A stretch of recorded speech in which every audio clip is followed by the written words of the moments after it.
In action. Yeah, round of applause for that. Woo. Okay, so you guys are in the session this afternoon with the BVBBLB. Wow, Okay, I which like is it. the Bon Vivant babe and the BestLife babe. Oh, Yeah, look at that. well then, Okay, so I like that. look at that. So we have got Cynthia Hugh. She's the owner of Bon Vivant, and Maureen Coven, who is with BestLife. These two ladies have done some amazing things promoting farm to table, good nutrition, cooking at home, and I know that you're going to be absolutely amazed with what they have to offer this afternoon. So all of the information that you've been hearing, you're going to see them put it into action. You're going to get some really useful tips. Thank you so and much. things That's that you perfect. can put in place in your own lives. And so with that, please give them a very warm welcome Thank you. and enjoy your session. Thank you very much, Jen. I don't know, my mic I have very small ears, so if you don't hear me, it's because my mic is turned, but I'll try my best to speak up. Well, thank you. Thank you to the organizers. I don't know if you have given a round of applause yet to the organizers. Tower Group Marketing, fantastic job. Jennifer Ahern, a fantastic job as your MC today. So hopefully we will provide you with further entertainment as we, I guess we're at the end of the session. Cynthia Hugh, Maureen Coven. First of all, we have always done cooking classes. We've done some together, we've done some individually. I host a lot over at the store at Bon Vivant, and I will tell you that this is very intimidating. I don't think either of us have really cooked in front of more than maybe 20, 30 people, and I understand that this is the highest registrant group. What do you mean? I totally cooked like for 500 people at Cayman Every Cookout. night, right? Oh, Hello. that's true. No. She'll tell you a little bit about Cayman Cookout, because I think that's what landed her here today, a little bit later, but thank you for joining us for this session. So we're going to keep it really casual, but I kind of want to start with where we kind of found ourselves as home chefs, per se. It all started for a love of food, a love of fellowship and friendship, our own as well as with our group of friends. Love of wine. I'm not going to lie. We're going to keep it healthy, we promise. Is a Everything foodie in physician in moderation. here? Yeah. We're allowed to have wine, Yes. right? Okay. One a day, one a day. I'm working right now. Yeah. But the one commonality that really sums it all together is all about our desire to educate people through experience. And we do that both individually within our companies, and we also do it whenever we're together in the kitchen. Usually there is a glass of wine, so I'm surprised they gave us water because they know what we need. So we kind of wanted to start off a little bit about what you're going to learn today. We'll keep it brief. We know everybody's tired, but don't worry, we're going to feed you as well. We want you to really take away with you from this, hopefully, education with experience aspect, how to cook and eat healthy. Another thing is, what is mindful cooking? Again, don't be too nervous. We are real people, so we do cook with butter, everything in moderation.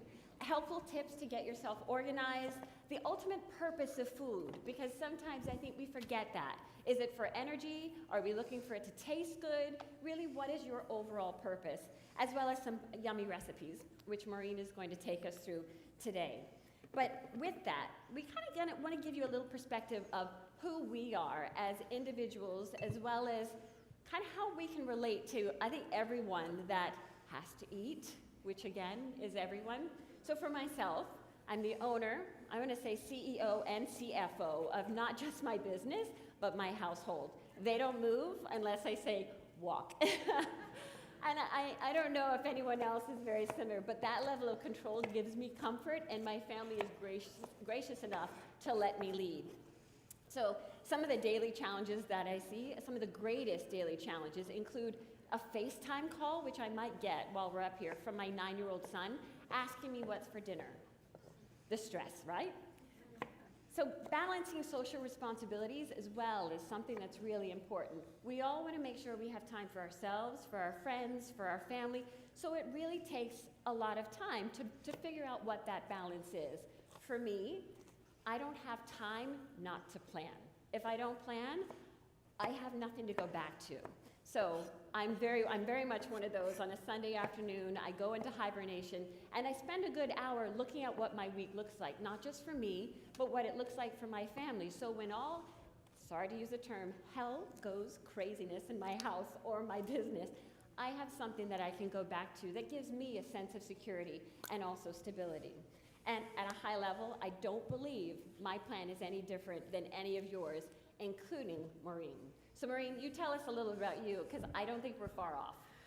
No, we're not. I think at the end of the day, a lot of us in this room, we have a lot of different ways of being, our lifestyles, whether we have families, we're single, we're busy, we're entrepreneurs, we do a lot of different things. The main thing to come around, and I think is very, very important, is the aspect of planning. And I know that can be a little bit, can you even see me through this fog of what's happening Move here? over, yeah. There you go. I think the aspect really of planning is incredibly important. And planning doesn't have to be scary. We tend to plan, I would assume, your week when it starts to have, you're going to go to work, you're going to try to figure out what's going on for the week. Planning is an incredibly important part of eating healthy. It doesn't necessarily happen on the fly. And I think you can plan as much as you'd like, but of course things are going to happen. You're going to be working late, a family emergency. Sometimes you just don't feel like eating what you've planned to eat.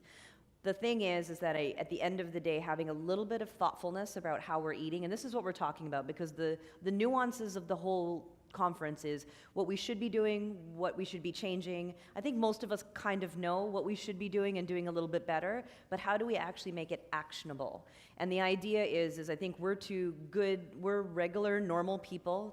I've never owned a restaurant, didn't go to culinary school. I'm a good chef, but at the same time, I've learned through the process, and yes, I've been very privileged to work with a lot of different chefs all over the world in their kitchens, but that's my personal passion. Not everyone's going to be as passionate about it as I am, but the point is I think if we're going to take a look at how we can just be better every single day, every small little thing that we do from a change point of view and from a food point of view is going to be quite impactful. So I wouldn't want anyone to feel like they've got to change their whole life. You've got to go vegan, you've got to go raw, you can't eat this, you should eat more of that, no coconut milk, so no. It's all in a level of moderation, because that's really our reality.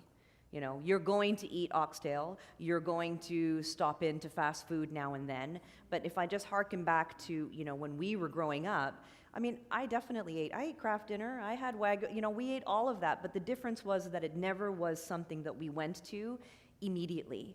It was an alternative because we were eating generally healthfully, but, and when we're in a grocery store, how many options do you have? Go into the bean aisle. I did this today. And I'm sitting there and I'm looking at all the cans of beans and the options, and there's at least 40 different ways for me to choose from. And that can be incredibly overwhelming. So hopefully by the end of the day today, we can help you navigate a little bit better on how those choices can be made in a just quick, impactful way that's smart.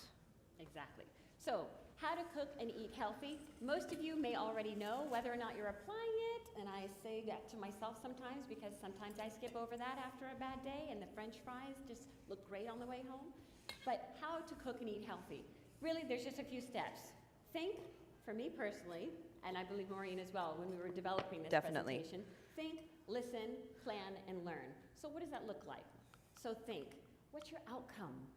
What do you really want to achieve?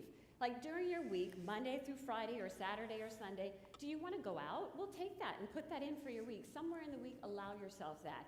Do you want to make sure you're cooking fat-free, low-carb, sugar-free? Whatever that looks like, put that into your week and figure out, okay, well, this is what I want to achieve. People ask me all the time, okay, I get it. I'm lean. I exercise. I run a lot. More just for my sanity, more so than the physical aspect of it. But I run, and I wake up at 4:30 every morning, and I'm out the house by 5 a.m. It's still dark. The garbage men know me when they come to collect my garbage. But I don't think about waking up. If I thought about that, I wouldn't get out of bed. I think about my outcome. So the same thing applies when you're preparing your meals for the week, whether for yourself or your family. Think about your outcome first, and then second, click, this is so fun, listen. You have to listen. If you're the only person that you have to listen to, that's fine as well, but be honest with yourself and ask yourself the questions.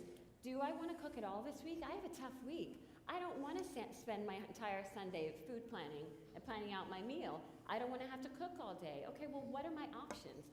Give yourself that opportunity to think, what does that look like? And also ask your family members. You lead a very busy lifestyle, and sometimes you're not even home to cook. So what does your week look like? Well, I mean, it's different, you know. I don't have kids. I don't have to worry about that added bit, but I definitely fill up my time accordingly. You know, I have a business, and even if for those of you who don't have your own business, but you do have several responsibilities at your work, it can definitely, a work day is no longer as easy as that lovely notion of 9 to 5.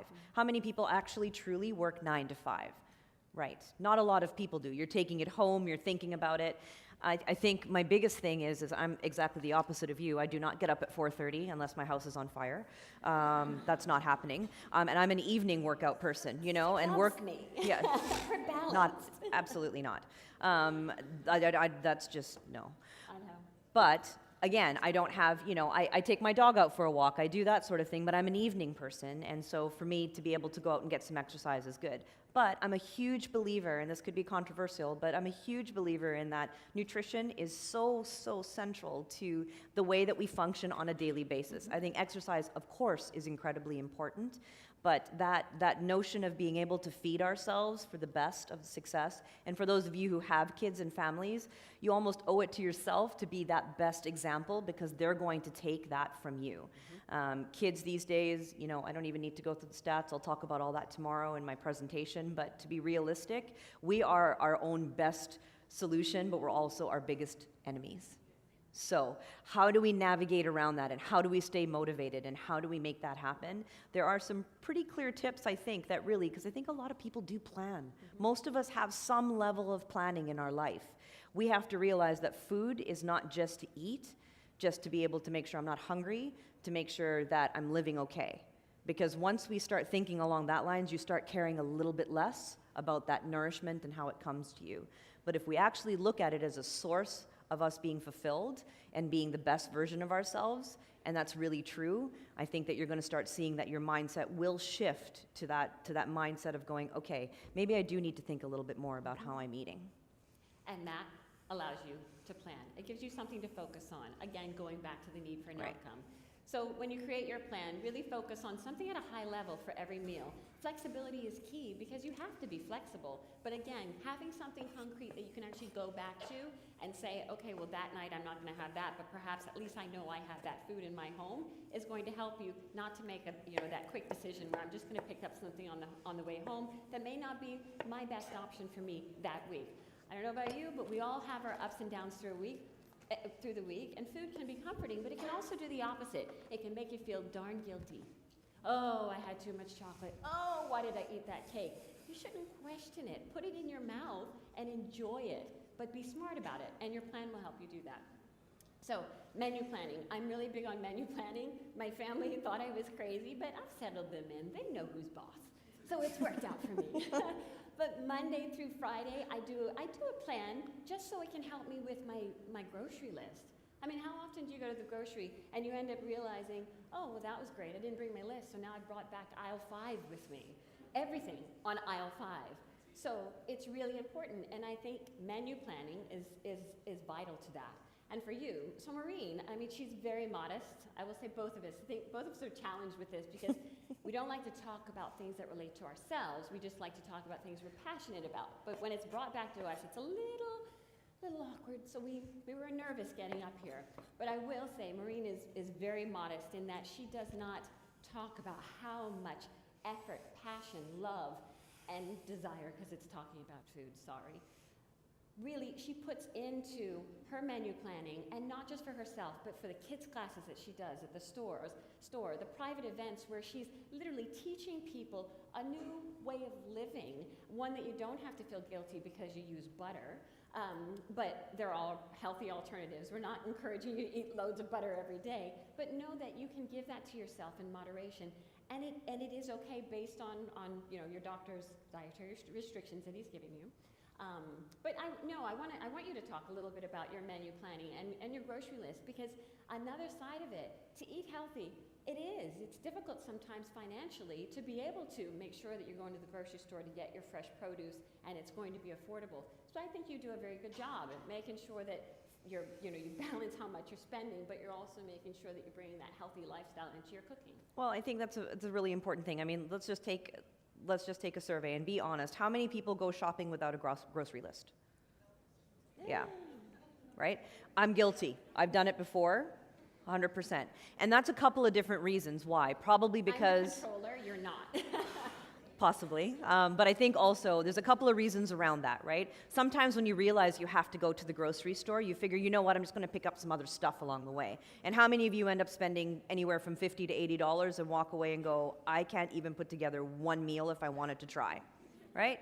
And that happens quite a bit. So the planning part of it can be how you interpret that planning. So the biggest thing is to be able to give yourself some time, whether it's over coffee one morning. Weekends are good. I'm not suggesting that weekends are less busy for people than they aren't, but if you take a little bit of time and go, right, this is what we want to achieve, I think that when it comes to putting together meals, one example will be today, something can come together that's nutritious and delicious in less than 30 minutes, unequivocally. There's no reason why that can't happen at least once a week for every single person that's sitting in this room.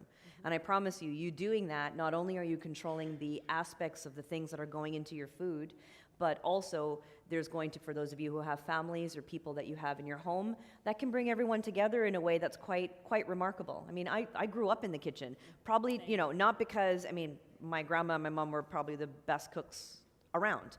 And for me, it was just being able to, I'm sure they were doing it just to keep an eye on me because I'm a bit of a rascal, but at the same time, we were able to get involved in that cooking process. So for those of you who have kids, get them involved. We were talking about this a little bit earlier. But anyway, I digress a little bit. Let's go through this and we'll talk a little bit more about getting more passionate around being in the kitchen, because I don't want it to feel like it's daunting. Yeah. I think it's very reasonable for all of us to be able to do that and put something together very helpful. And there are those nights where it is daunting. You think, I'm exhausted, I'm home, and I really don't want to have to go and put something on my stove that'll taste good, especially if you have a family that's going to have some expectations about what you're putting down on their plate.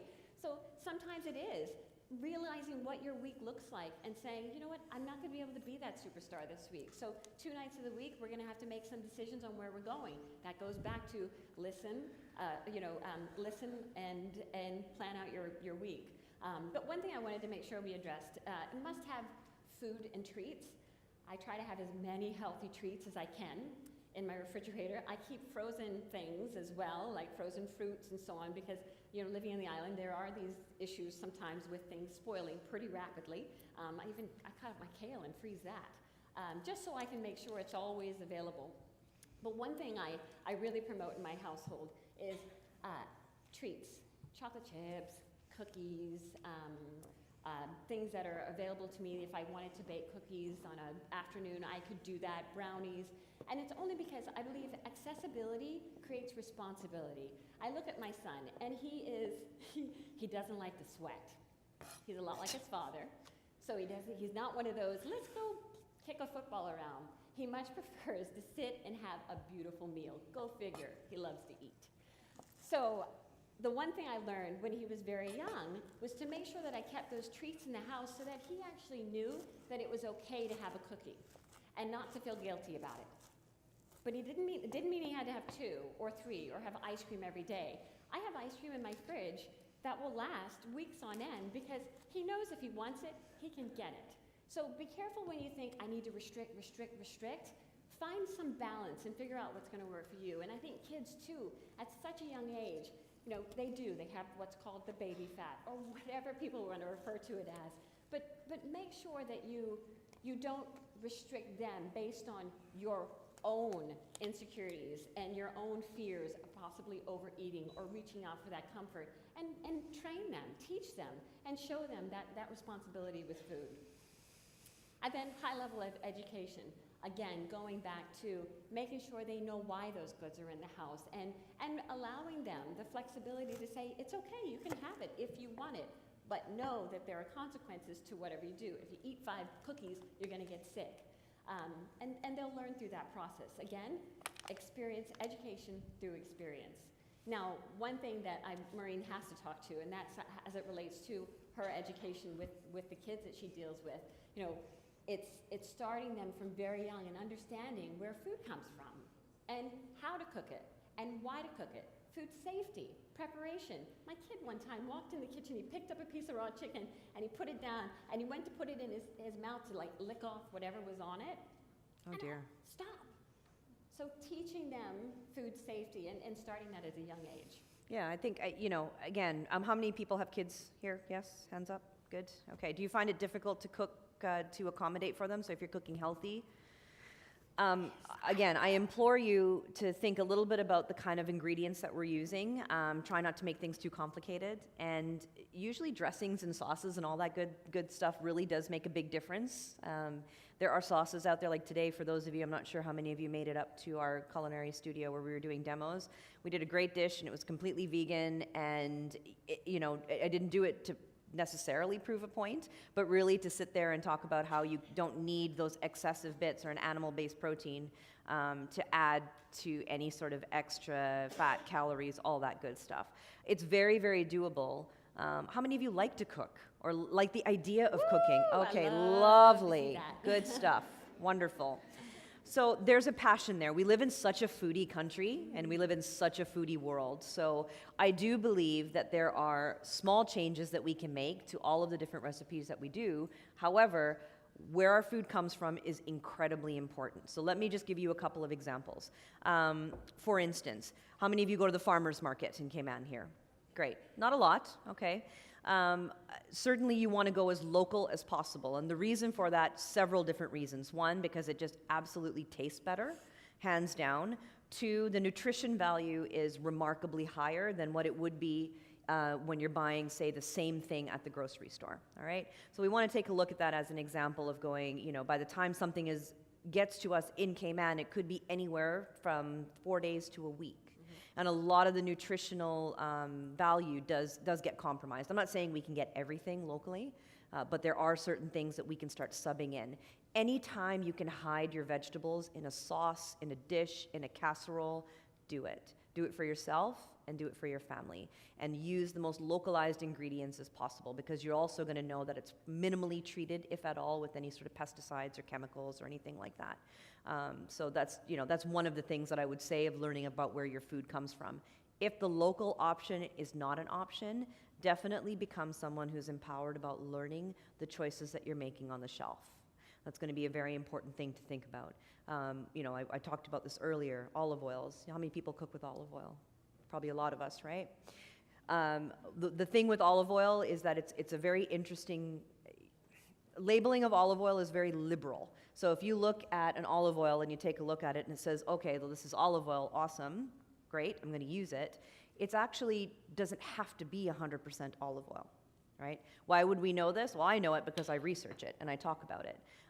You don't necessarily know that because why would you go to that extra step? Or you just assume and trust that that's going to be what's on the label is actually what it is. In reality, in olive oil, most of them, you go to the olive oil shelf like I did earlier and just sat there and looked at all of my options. There's about 25 different options, from extra virgin, super virgin, this virgin, that virgin, some no are so virgin, pretty. first press. Oops, You know, knew that it's ridiculous. But the only thing you should ever be looking for when it comes to an olive oil in particular, and I'll use that as an example, is that you want to look for 100% olive oil. And once you see 100% olive oil, that's exactly what is in your food. What are you doing? I'm playing, sorry. Okay, I that's told you I okay. had small ears. That's all right. So when you're looking at that, you want to look at 100% olive oil. And the reason is simply that, because it's 100% olive oil in there. So you're going to ask, well, what makes up the rest of the stuff that's not in the olive oil? Other oils. And you don't actually have to have the first press of an olive oil. An olive can be pressed 4 or 5 times, and that last dredges of the oil is good enough to go into your olive oil. So that's just one example, all right? When you're going and actually shopping, be mindful and be that person that's looking at your labels. And I know labels can be very daunting.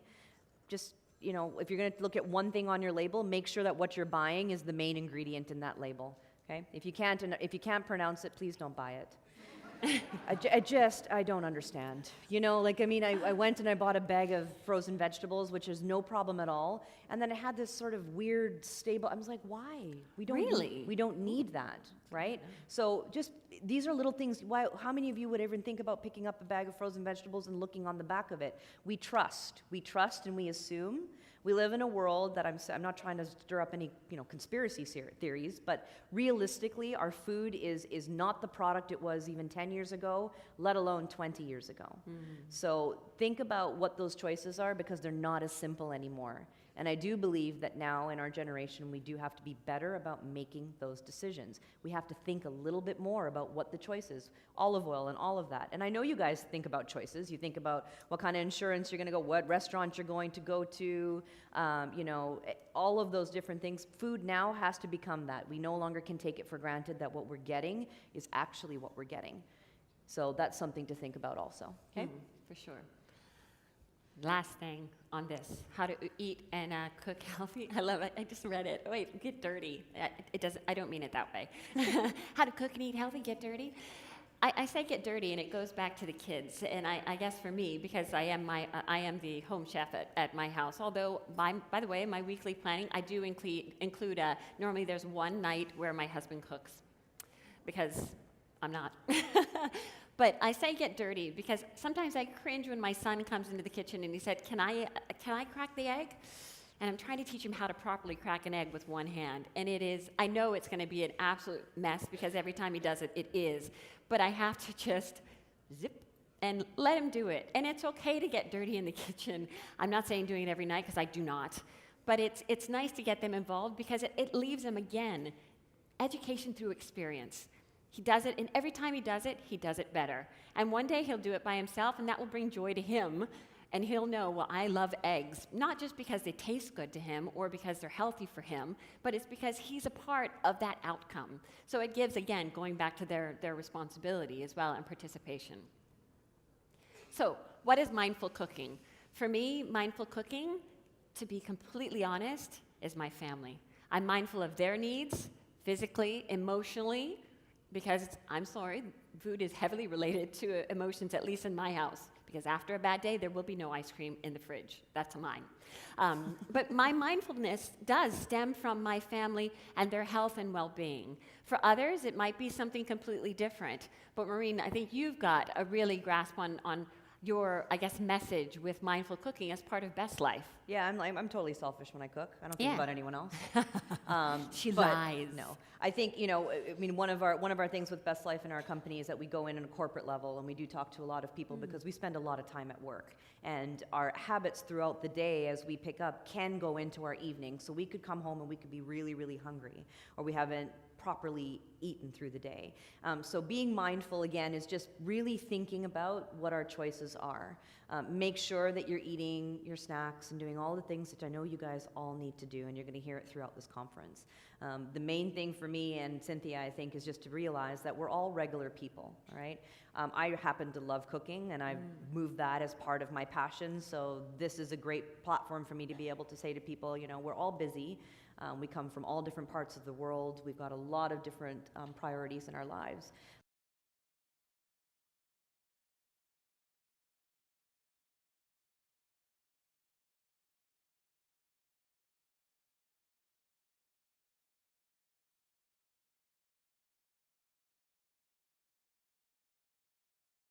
Style, trying to think a little bit about how we want to live our lives. So when it comes to food, we're very passionate about it because we do know that it actually has a great impact on our overall well-being.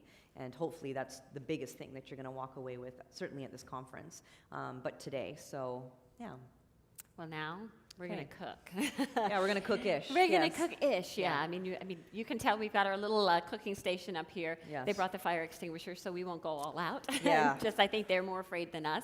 But the recipe today, we're doing a rainbow soba noodle salad that you really mastered and created. Yeah, well, I mean, I wish I could take all the credit. I definitely go online and scour different websites and take a look at what different chefs are doing and who my favorite people are and what they're up to, and then try to make it my own. So we're going to do a soba noodle salad. I'm going to very quickly go through the recipe because you guys are going to be able to sample it shortly. We're not going to go all the way to that 5:15 mark because we're going to finish a little bit earlier, but only because we want to get you guys on your way. But that being said, I want to just go through two main things. One, we've got a noodle salad. So when you're going to use a salad in any kind of, or excuse me, a noodle in any kind of salad, try to look for something that's a buckwheat, a wheat-based, or something that doesn't have any sort of additives.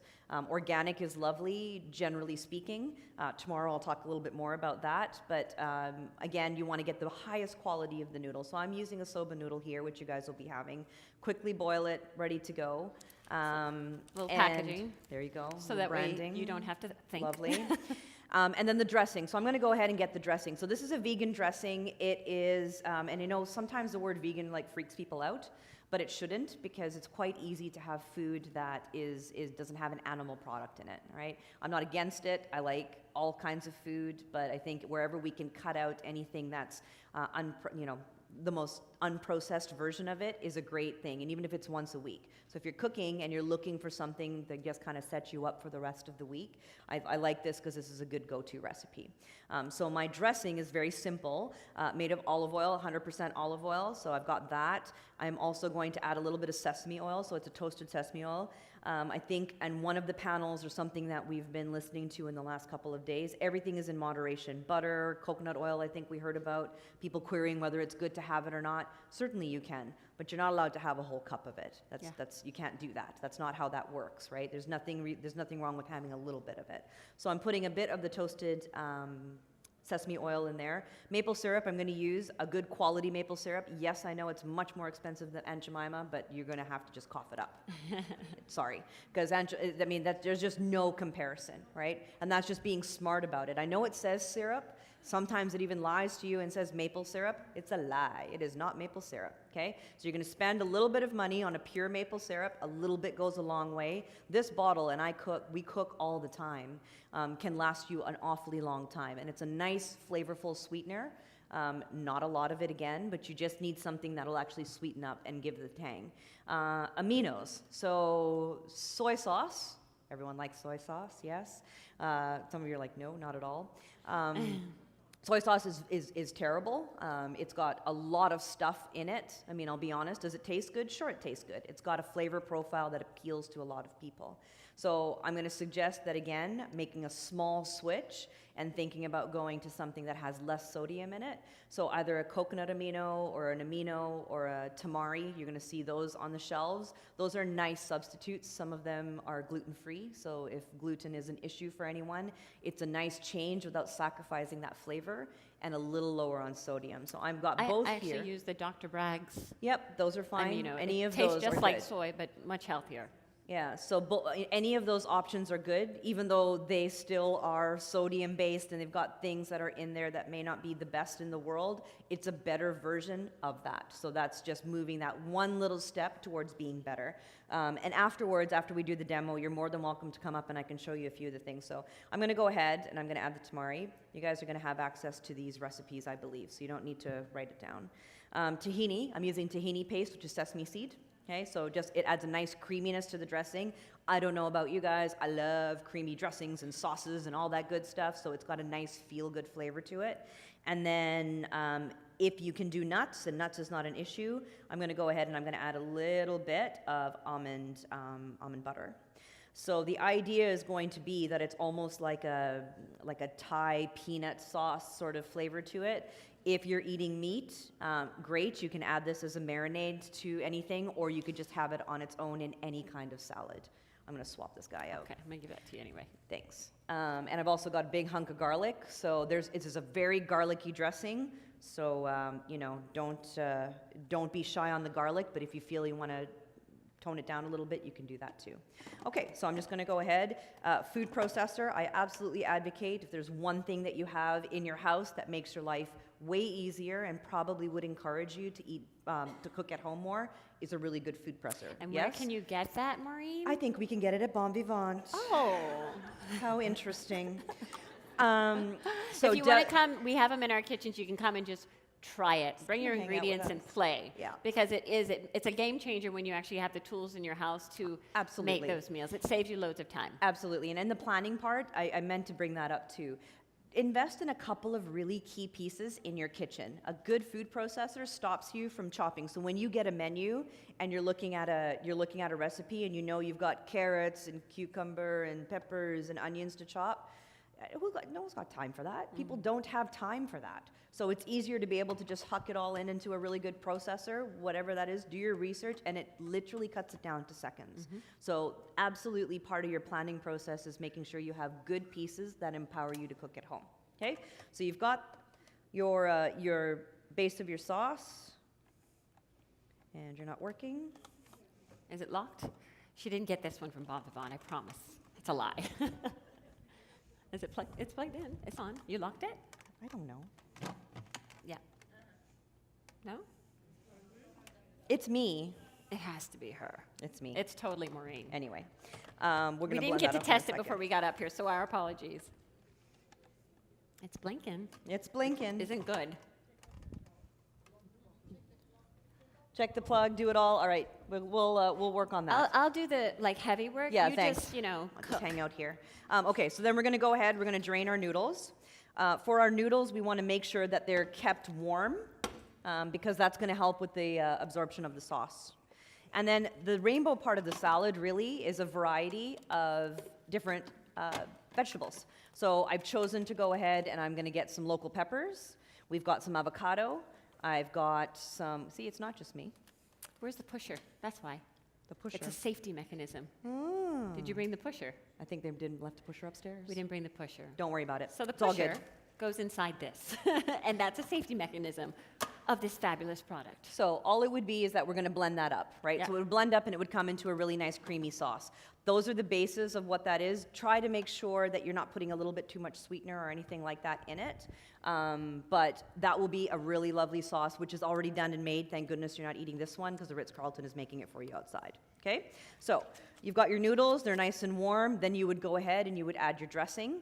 And then with your dressing, you would add and mix everything together and then pile it up on your noodles. So some of the main things that I would ask for you to do when you're doing a salad like this is to make sure that you're adding lots of colorful vegetables.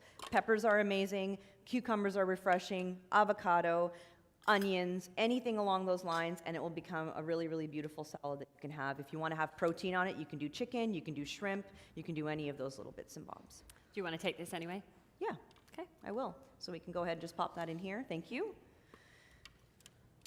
And this does take just a few minutes to put together. You do want to, you can have it as a cold salad once it's actually prepared. I'll leave that to you. Perfect, thank you. And then I'm going to go ahead and just mix it all up. For those of you in the front row, you might be able to smell some of it here.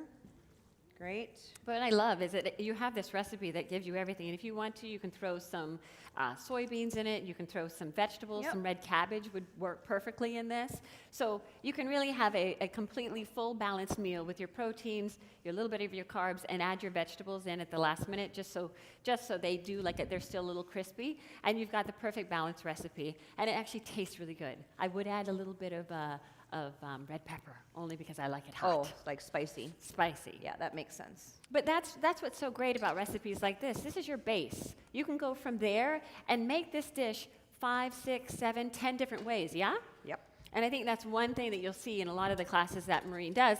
When she introduces a recipe to someone, it's her recipe, which is her base, and then it becomes your own. I just want to say this is probably the biggest bowl I've ever cooked with. It's a good-looking bowl, though. Wow. Okay, so I can probably show you guys this. There you go. There's your noodle salad, even though I didn't get to blend it, but that's all right. And then I'm going to go ahead and I'm going to start adding my veggies in here, okay? And I'm just going to mix my veggies right in. I'm going to go ahead and add the scallions and onions in here. So you've got lots of color, lots of flavor. And how much fun for the kids. Put some gloves on them if you don't want their hands to get too dirty or you don't know if they've washed them for the day. And have them participate, you know? I really hope that you'd get them to watch. Sometimes I'm not sure. Really not sure. All right. Super easy. All right, some veggies there. And then I'm going to go ahead and I'm just going to top it up with a little bit of avocado. Yep, great way to get some really good essential fats in there. And you can add things like tomatoes, cucumber, and I'm going to slice up some cucumber and add those also, and then lime. I love those local cucumbers. Yeah, the local cucumbers are great. So you can add a little bit of lime, and really it's about that easy. I'm going to add some cucumber in there too, just for a little bit of crispness and freshness. But essentially, that's it. Hopefully when you try it in a couple of minutes, you're going to be able to see that it's something that's very, very versatile. You can make it, it'll stay into your fridge and stay nice and crispy, nice and tasty for almost 4 or 5 days. So just make sure that you keep it in an airtight container and you're good to go. That's literally how long it takes to make that salad. Okay? If I actually blended it, it would probably take a couple seconds less. And I think they're going to be bringing out some samples for you guys to try this recipe as well. Hopefully that was their cue. So from there, really, we just want to end by saying, really, what is the real purpose of food for you? For you. To ask that question and to be honest with yourself. Your purpose of food? I mean, the purpose of food for me is just, fueling my day. I mean, I'm not going to lie, right? I want to be able to eat to make sure that I'm sustaining myself and doing the best that I can do every day. But I like food. How many of you think that you could do definitely a better job when it comes to cooking at home? For sure. Okay, great. And I think if we can try to do that once a week in a very simple recipe, and hopefully when you try it, you're really going to enjoy it. All recipes will make sure are available on the website after with all of the presentations, but you're going to be able to go ahead and have access to them. So anything to come out of this is really be mindful, plan. It's doable for everyone, and even if you just do it once a week, and in that once a week you're being better about your food choices, I promise you that that does have an impact. It really does. And for anyone who has any sort of special dietary concerns and you have to be more consorted about it, there are ways that you can go ahead and make an impact when it comes to your food choices that can really make a big difference. Because I don't think there's too much evidence to tell you that food and disease are, anyone who disputes that it's not related needs to check that again, because I think that's pretty evident. So you had a question, miss?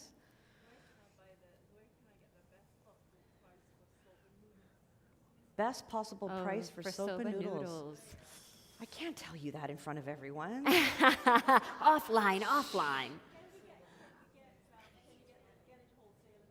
Yeah, you can probably go to, yes, you can. You can come and see. She's like, awkward. Yes, you can, and you can see me on the side for the info and the 411. Generally speaking, shopping, I mean, obviously there's different prices in different stores. We all know that. But I do think that you could go ahead and get different pricing from maybe stores that do more wholesaling.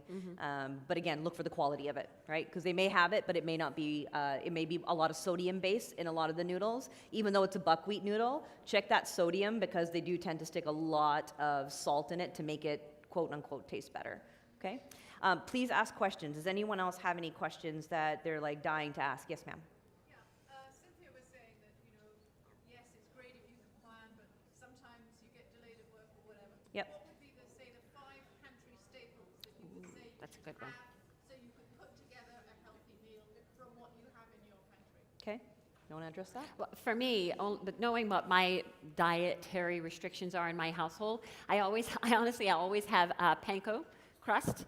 I always have couscous, some type of couscous, and I make sure that I keep my all of my spices. I check them to make sure that they aren't expired, because they make a big difference. So my spices are always on par, and they're good and fresh. And then the one thing we're a meat-eating family. I was a vegetarian, by the way, for 10 years before Hurricane Ivan, and I survived on red meat and red wine, and now I love it. I actually have to slow down my family, or they have to slow me down, because I will have meat every night. But I run a lot of exercise, and I'm not prone to, hopefully, heart disease, fingers crossed. But meat, I make sure that I have a protein, and sometimes it's tofu even, but I make sure that I have a protein in my house, because I find I can build around the protein. And then a lot of my vegetables, I'll actually either get fresh and freeze them if they'll allow me to. The ones that have a high water content, they don't do as well.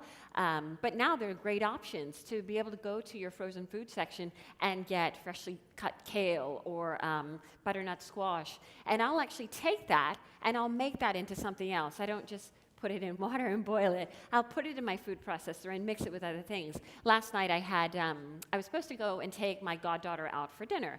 She had an exam, we didn't go. What was I gonna do? I have a defroster. I took some steak out. I didn't save the ribeye for Joey, we ate that. I put a steak and I defrosted that, and while that was being done, I had one potato, no problem, and I had some cauliflower frozen in the freezer. So I went ahead and defrosted the cauliflower, cut up my potatoes, steamed that, and I ended up making mashed potatoes. My son had no idea.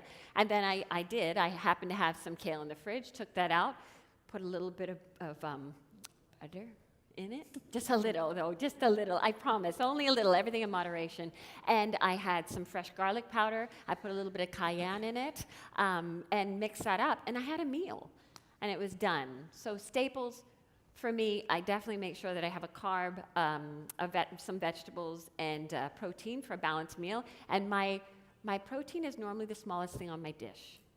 But I go back to the planning. I know it takes an effort, and it gets really boring sometimes, and then I have to go find where the variety is a spice of life. So I'll go online and look at pretty pictures for inspiration to encourage me to not be, get that mundane exercise of, oh, I have to cook again. And you know what? If it takes pouring yourself a glass of wine while you cook, just do it. So that's mine. I don't know what yours are. Yeah, I mean, I'm similar in that thought. I would say that definitely make sure that you have some sort of, I like to have a tomato sauce, like a ready-to-go tomato sauce. So whether that's, an organic version or a sodium-free version of some sort of tomato sauce, because that can be multi-purpose. You can put pasta together with that. You can make a quick pizza with that. You can do a couple of different things. You can cook chicken or any meal with that. So I'd say some sort of pasta or tomato sauce. Pasta itself too, I always have a bag of it. Look for the whole grain pasta option, because that's a nice quick meal you can put together. Frozen veg for sure. Nothing's wrong, generally speaking, with frozen veg. Just make sure what you're getting is what you're getting. Mm-hmm. And it might be an easy way for you to incorporate your greens. What else? I guess wine's not a staple, no. Okay, no. For me it is. No. It's Friday, right? Never mind then. So, yeah, I would say... I do cook with wine. Yeah. Both consumption and use.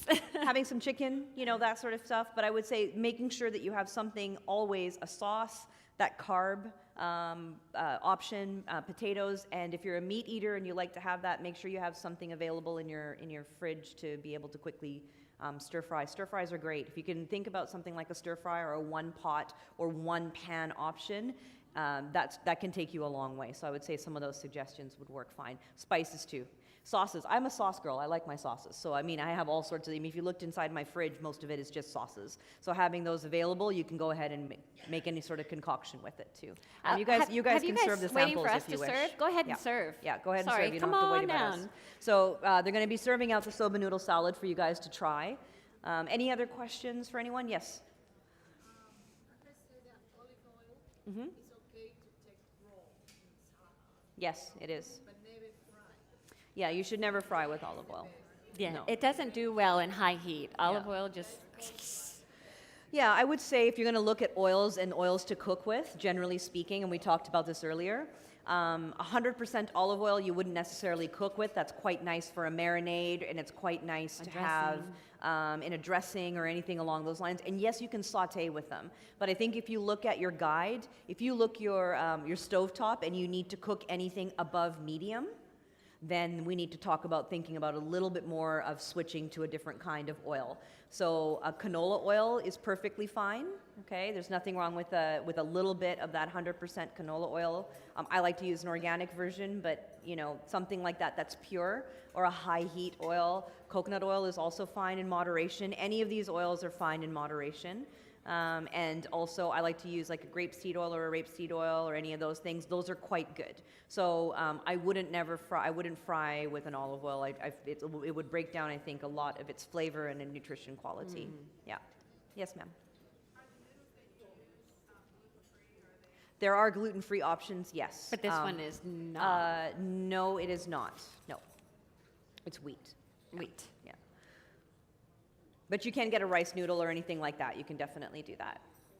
And tamari also, the sauces that I was using, the actual part of the dressing is a gluten-free sauce. So that's something to think about too. If you still like that soy or Asian flavor or those sort of profiles, get a tamari or something because that's a gluten-free version. Okay? Any other questions? Yes? Good? How's the salad? Lovely. Good. I'm going to take all the credit for it. I'm kicking her under the table. Yes, yeah. So I gave the Ritz the recipe. So they just recreated it, obviously with the blender that worked, so that was good. Good? Awesome. So again, a really, really nice salad to have. Now remember, what I've made here is absolutely the simplest version of it, right? So you can go from what you have there and you can absolutely build it up. This is a very easy salad, I think, to hide vegetables in. Hide in the sense that you could pack it in there and you really wouldn't taste a lot of it if you're adverse to just adding that up. Edamame beans, you could put chickpeas in here. You could do anything Throw to some build. shrimp or some other seafood. It'd be beautiful. Sure. And so if you want to avoid the meat and still get some level of protein out of this particular dish, I absolutely recommend you could add even like a heartier bean, like a chickpea, a kidney bean, something along, even a black bean. Black beans are beautiful for this also. So you can kick up the spice on this for sure. You could add some Scotch bonnet, some anything that just to give it a little bit of robustness. How does everyone like it? Good. Fab.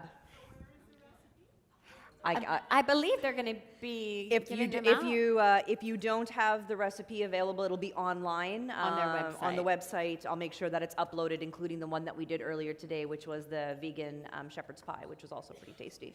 So you'll have access to both of them. Okay, good. Any other questions? Oh, Do you use a lot of ginger in cooking? I do. I do. Yeah. Did you hear anything about it? Yeah, as a matter of fact, this dressing, this is a base again.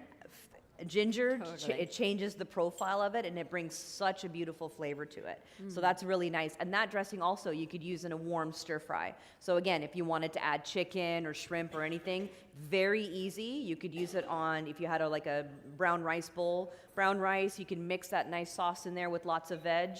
And it's very transportable. So if you are at work and you don't have room in the fridge or anything, there's nothing in here that's going to be compromised if it sits out on your desk and you can have it throughout the day. And it's actually quite nice at room temperature. Yes. I would say about 5 days, 5 to 7 days. Yeah, about 5 to 7 days. If you don't make a big batch of it, but just make a small batch and put it in an airtight container, 5 to 7 days, probably even more than that, certainly. Yeah, just try it. There's nothing, like I said, in there that's going to necessarily go off, but just make sure that you check the flavor of it, and you can always shake it up and blend it up. And you can change the thickness of it. If it's too thick, just add a little bit of water. So you don't actually have to add any more calories or flavor. Add a little bit of water, and it loosens it up a bit. So I have something for your ginger. What I do, my son loves rice. For whatever reason, he loves rice. But I'll actually take the rice, and just as it's finished boiling, I'll add some Chinese sausage and slices of ginger just at the top of it, and then I'll scoop it off. So I'm like, dude, you need something other than just rice. Yeah, just to give him a little bit of excitement, something that he knows that he doesn't have to eat the same old bland thing over and over again. So instead of him wanting to add salt, he's got another flavor profile that he can enjoy. So, sorry, another question? Yes. Oh, right sorry. behind you. Yeah. Either coconut oil or canola oil. That's what I tend to use, yes. And you don't need a whole lot, right? I think the myth is also people like to fry fish and whatnot, and all of a sudden it's like half of the thing is full. Ooh. Just use a little bit. Very, very little. I promise it goes a long way. Yeah, just enough to like coat the bottom of your plate, and then you can fry through it. And if you have to add more, then add more. Because I mean, these aren't inexpensive oils, right? Like your frying oils are the higher quality are going to be a little bit more expensive. So use a little, and then if you have to use a little bit more, that's fine. And I actually reserve sometimes, like we use a center cut bacon in the morning, and I'll actually reserve some of that bacon oil. Yep. And when I'm frying fish, I use very, very little, but I put that, again, we're a meat-eating family, so we're not pescatarian? pescatarian. So I'll coat the pan with just a very, very little, so it's not going to really increase the fat content of that meal, but it is going to give it a little bit more depth, flavor, and I like it the way things don't stick on my pan. Yep. A couple more questions so you guys can get out of here and not sit in traffic. Pardon me?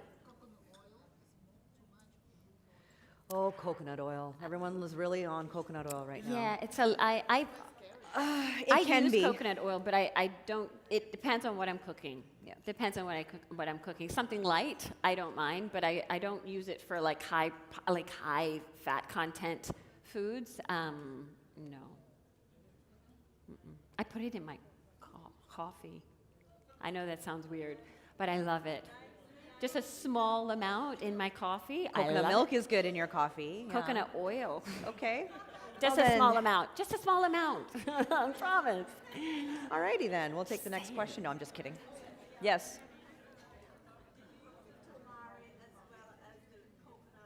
Aminos? I didn't. I brought both up as an example. You could use either or, right? So the coconut aminos is from the sap, right? And this is a soy product. So again, you could use either option. They are, up to $4 more a bottle, each one, but the flavor on them is remarkable. So you don't have to use a whole lot to get the same flavor as I think that you would with the soy. I think that's a with good the soy point. sauce. Less is best. Yeah. When Higher you think quality. you need more, stop, including garnishes. Yeah. Including your seasonings, all of that. Less is best. You can taste it. The one mistake I think, especially home chefs, we're busy, we're trying to deal with things. It's important to taste your food through that process because you'll never know when to stop. Yeah. And then it'll come to the table and it's a great dish, but perhaps you took it a little too far and no one wants to eat it again. So don't forget to play and taste as you go. It makes a huge difference. Yes. Yes. Generally speaking, yes. I do. I think also with beans, and just as if anyone else has questions, please do come and ask us. But I'll finish up on beans. Beans is interesting because it's become so much more popular. It's become very popular because people are trying to get their protein in different ways rather than an animal-based source, right? For a variety of reasons. Be mindful of your bean choices in the sense that when you are looking at a canned bean, make sure that you're reading that label and you're reading it properly because a lot of them will have a lot of added sodium. Yeah. So remember, as adults, we're hovering about 1,500 milligrams a day. We don't want to go over that, and if that can of beans has anywhere like some cans of beans or any canned products can have up to 600 milligrams. It's ridiculous. You don't need to have that. So there are some brands that are very, very good with making sure that they're balanced and actually what is in that can is truly in that can. I do tend to see that the organic versions and some of the other brands like Eden, there's a few out there that are very, very good and really stay authentic to what it is that's inside. So we used lentils earlier today.